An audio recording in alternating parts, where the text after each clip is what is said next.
Bonjour à toutes et à tous. Bienvenue sur cette table ronde. Comment les données constituent-elles un préalable essentiel à la gestion efficace de l'espace urbain? Alors pour parler de ce sujet, nous allons accueillir Monsieur Gabillard de la société Icassini. Bonjour. Et Monsieur Bonnel de la société Coumoule. Voilà. Alors peut-être en préambule, est-ce que vous pourriez nous présenter un petit peu l'activité de vos sociétés respectives? Et puis on rentrera dans le vif du sujet juste après. On va peut-être démarrer par Monsieur Gabillard.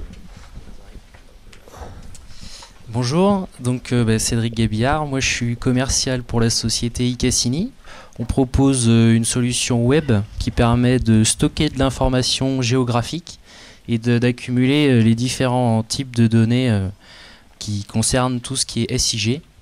Et l'idée c'est de pouvoir partager à travers le web toutes les informations afin que toute cette data se démocratise.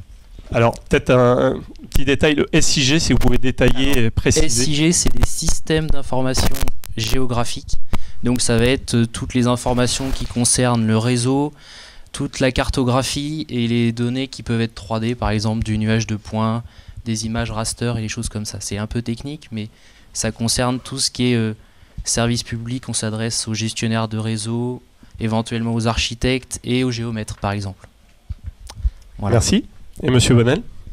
Oui, donc bonjour, moi c'est Nicolas Bonnel, cofondateur de la société Coumoule, qui veut dire passage nuage en breton. Donc nous, on a une plateforme de diffusion et de valorisation de données. Donc notre travail va être de pouvoir aider les gens à collecter les données, les normaliser et leur donner du sens. Ce qui va permettre après de pouvoir les partager plus facilement et de pouvoir faire des visualisations avec ou des choses comme ça. L'idée étant vraiment qu'en sortie, on a une donnée sur laquelle on puisse se brancher de la même manière qu'on va pouvoir brancher un frigo sur du 220 volts. On a un contrat, on peut changer de frigo, en mettre un autre. Comme c'est toujours du 220 volts, ça va continuer de fonctionner. Et l'idée, c'est de faire un peu pareil avec les données et d'avoir vraiment un socle carré. D'accord. Alors, au niveau des projets sur lesquels vous intervenez, quelles sont au départ les premières étapes clés sur lesquelles vous allez intervenir et en tout cas conseiller les clients? Alors moi les clients, toutes les problématiques sur lesquelles on intervient, c'est essentiellement sur du réseau, donc tout ce qui va être l'eau, le déroulement de la fibre optique pour la télécom, tout ce qui est éclairage public, etc. C'est essentiellement reconstituer ou corriger les bases de données qui peuvent être parfois un peu vieillissantes. Et en cela, on préconise de refaire une acquisition nuage de points. Alors le nuage de points, c'est la reconstitution numérique d'un environnement en 3 dimensions. Donc en fait, avec cette data-là qu'on va pouvoir partager sur la plateforme, c'est de pouvoir faire des visites virtuelles comme si on allait sur le terrain pour faire une analyse technique et faire des choix de mise en œuvre. Donc effectivement, la précision de la donnée, nous, on préconise de la faire très, très pointue, puisque plus la donnée sera erronée, plus les projets seront faux et en pâtiront par la suite.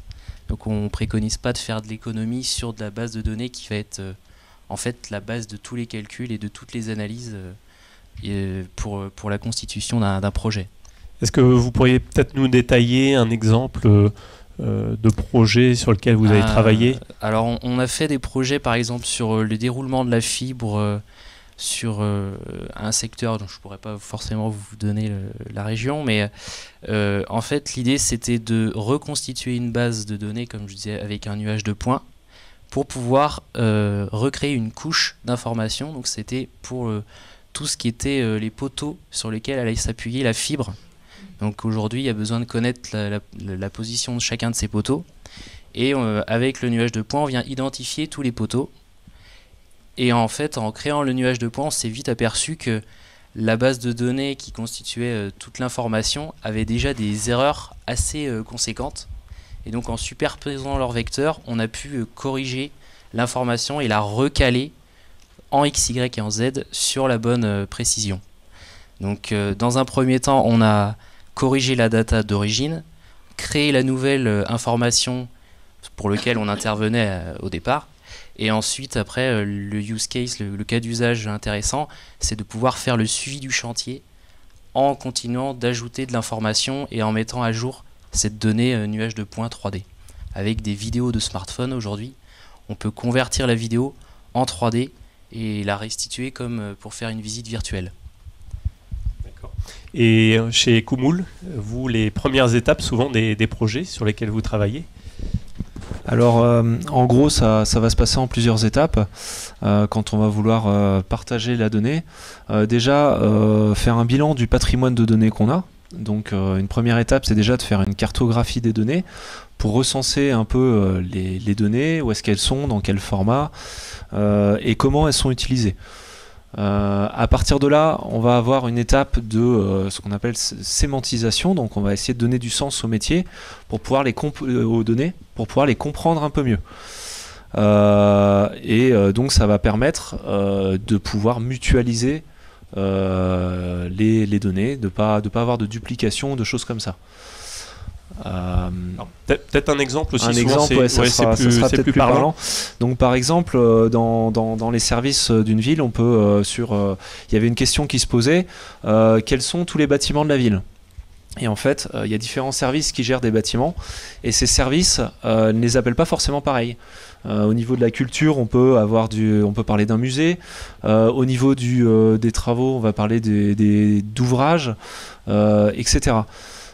Finalement, quand on met tout ça en relation et qu'on va les caractériser par un terme, donc qui va être là en l'occurrence bâtiment, parce on va pouvoir mettre en relation les données et s'apercevoir que là dans ce cas-là concret, on s'est aperçu que chacun avait une partie des données mais n'avait pas la totalité.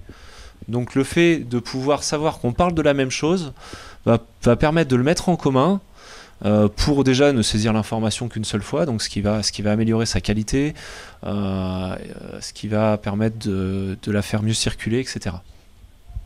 D'accord. Quand on a... Oui, vous vouliez rajouter? Non, c'était le deuxième cas. Sur les cas d'usage? Ouais. Oui, savoir qu'est-ce que la data auprès de vos clients permet de faire et un petit peu avoir des différents cas d'usage sur lesquels vous avez pu travailler. Alors peut-être Société Cassini. D'accord.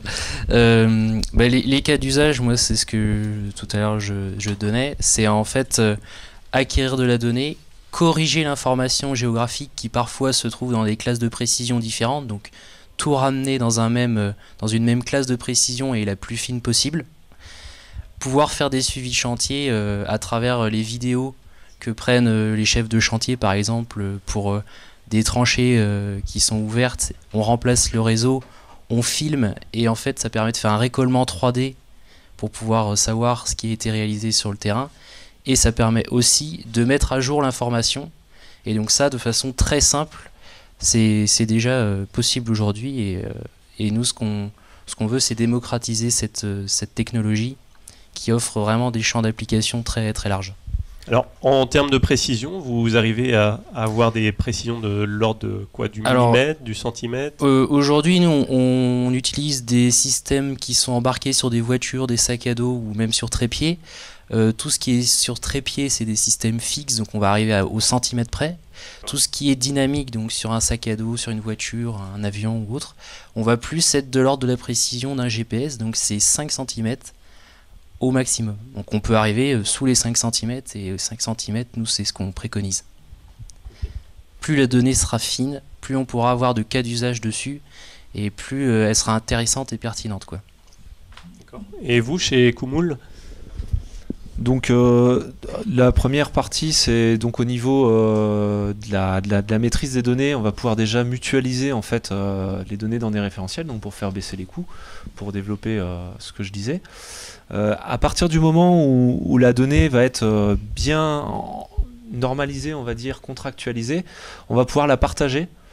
Donc de la partager, soit de la partager, de l'ouvrir complètement, donc ça c'est la partie open data. On peut aussi l'ouvrir avec des partenaires privés pour faire des échanges, et donc l'ouvrir pour pouvoir brancher des applications dessus par exemple. Est-ce que vous avez des clients peut-être qui ont essayé de monétiser ces données? Parce que souvent on dit il y a de la valeur dans les données. Alors la valeur, on peut la trouver sous plusieurs façons. Certains essaient de la monétiser, d'autres après peuvent imaginer nouveaux produits, nouveaux services. Qu'est-ce que vous voyez comme différents cas Alors il y a effectivement le cas de la monétisation directe. Donc on peut mettre à disposition ces données, y compris des données en temps réel directement, pour que d'autres opérateurs puissent les réutiliser. Et puis il y a aussi le fait de pouvoir enrichir d'autres applications. Par exemple, on a un exemple où c'est une déchetterie. On a des capteurs qui remontent des statistiques sur la fréquentation des déchetteries.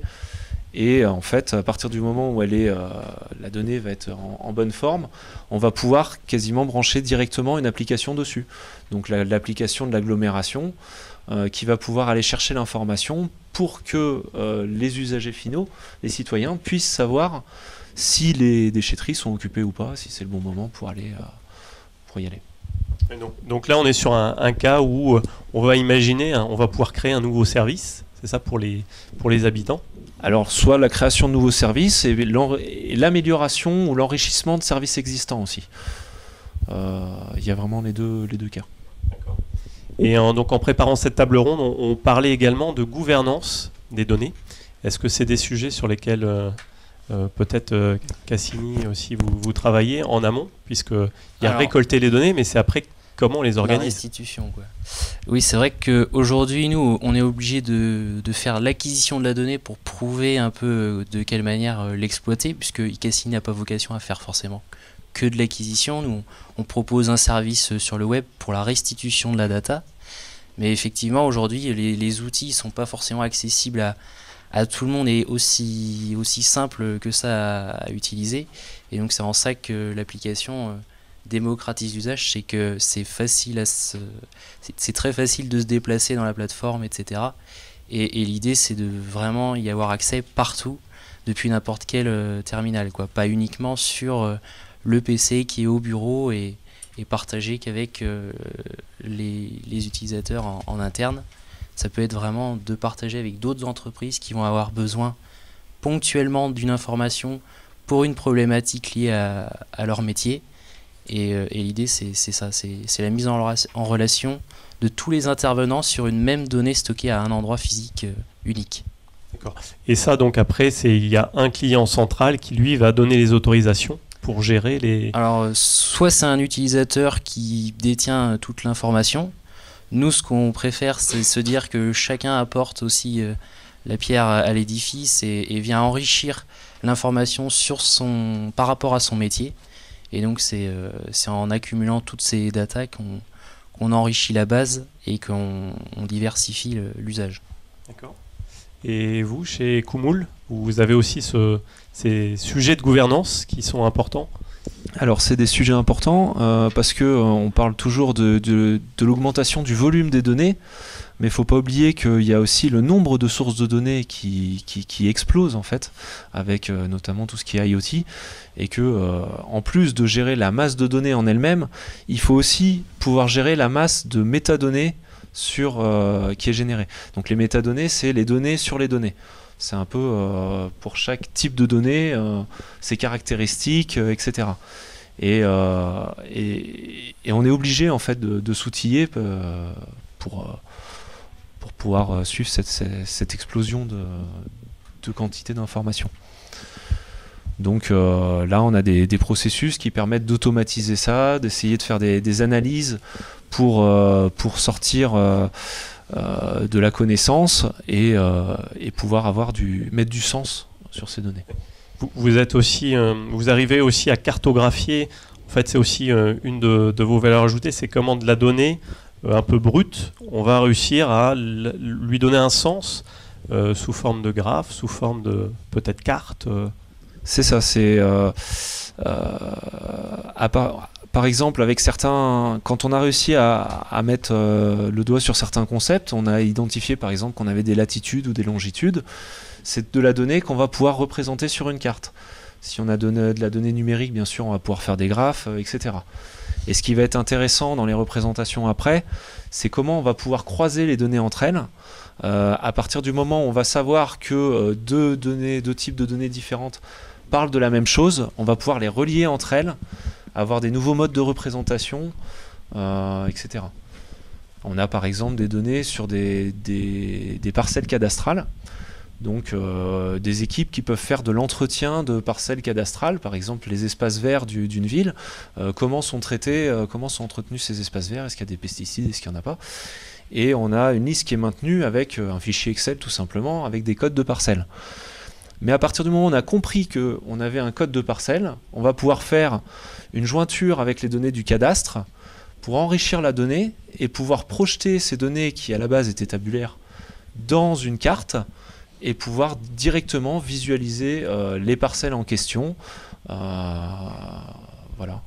C'est là où finalement vous démocratisez l'accès aux données et leur visualisation, parce qu'à partir du moment où on va visualiser, pour tout à chacun, ça va être beaucoup plus facile de pouvoir comprendre ou identifier s'il y a des zones à problème, s'il y a...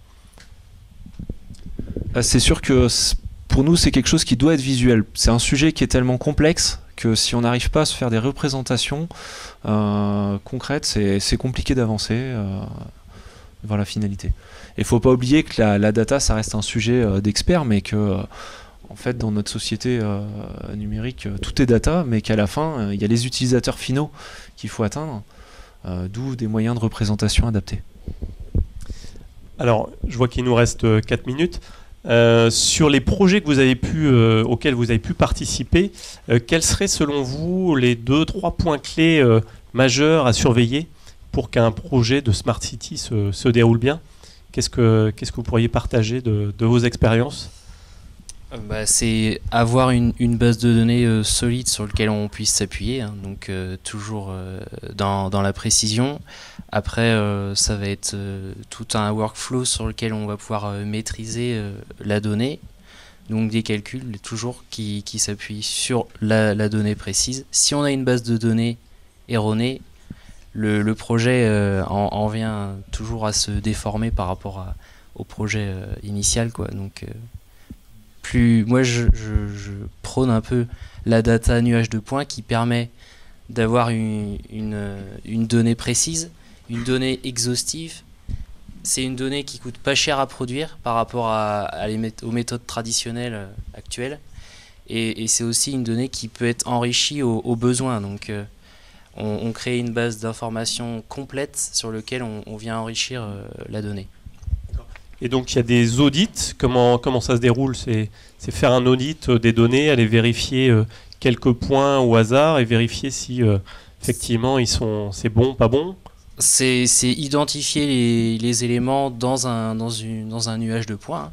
C'est identifier si l'éclairage est bien présent, enfin identifier les différentes caractéristiques de cet éclairage en métadonnées, comme l'expliquait. Et pouvoir les réinterroger par la suite pour pouvoir monter un projet d'un autre réseau si besoin, pour éventuellement se connecter à ce réseau-là. Et vous? Je vais appuyer tes propos. C'est vraiment pour nous pour construire une démarche Smart City, ce qui est important, c'est vraiment de la connaissance. Il faut donc une centralisation de ces données et que les différentes parties en fait qui vont intégrer le système puissent se mettre d'accord pour discuter. Donc moi il y a un autre mot qui me vient à l'esprit, c'est l'interopérabilité, pour faire en sorte que les choses puissent fonctionner entre elles. Voilà. Oui, vous citiez le point de dire on a deux bases, ou en tout cas deux types de tables, et comment on fait pour relier les deux ensemble. Donc c'est ça, il faut aussi que ça puisse dialoguer, ou qu'il y ait des points communs pour pouvoir relier les données entre elles. Oui, c'est ça. On va avoir vraiment des données qui vont ressortir de plusieurs systèmes différents. Alors il y aura forcément peut-être des humains à un moment pour prendre des décisions, mais il y a aussi des choses qu'on va automatiser. Et pour pouvoir faire cette automatisation dans les processus, il faut que les choses puissent se mettre bout à bout et donc puissent dialoguer en fait entre elles. Et donc ça passe par une donnée qui soit vraiment uniforme. Et donc ça passe certainement par mettre les gens autour d'une table dès le début, c'est ça le plus tôt possible, en se demandant de quoi on va avoir besoin.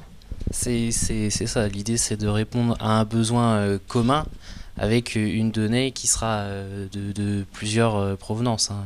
Donc l'intérêt c'est de monter le projet sur une base commune et de pouvoir le partager justement à travers le web par exemple. Écoutez, merci pour vos témoignages respectifs. On arrive à la fin de cet échange. Alors on voulait vous faire participer. On vous a mis des petits cartons, vous aviez sur vos chaises, vert ou rouge. Et l'idée, ça serait à la suite de cet échange, se dire, est-ce que vous, dans vos organisations respectives, vous vous sentez confiant dans la qualité de vos données ou pas? Voilà. Juste lever, si vous êtes confiant, mettre du vert. Et si vous pensez qu'il vous manque beaucoup de choses ou que soit vous n'avez pas de données, soit vous pensez qu'elles ne sont pas forcément très qualifiées, mettre du rouge dans ce cas-là. Et alors on a 2 personnes qui vont tweeter. Donc levez bien haut vos petits cartons, ça permettra de voir si la salle est plutôt verte ou plutôt rouge. Et pour ceux qui ne font pas forcément partie d'une organisation, je pense aux étudiants, se projeter sur le futur de la ville. Si vous pensez à Angers, est-ce que vous pensez qu'on a déjà beaucoup de données et qu'on va pouvoir déjà en faire quelque chose? Vous mettez vert. Sinon, si vous pensez qu'il manque encore des choses, mettez rouge. Allez, on lève les mains. 1, 2, 3. Pour la photo. Ah, c'est bien, c'est plutôt vert. Il n'y a pas de problème, j'ai l'impression. Tout le monde maîtrise. Est-ce que c'est dans la boîte, messieurs? C'est dans la boîte. Eh bien, écoutez, je vous remercie. Si vous voulez de toute façon approfondir ce sujet des données, nos 2 intervenants seront en bas sur le parcours démonstrateur. Et puis vous retrouverez d'autres personnes aussi et technologies. Voilà, merci à vous.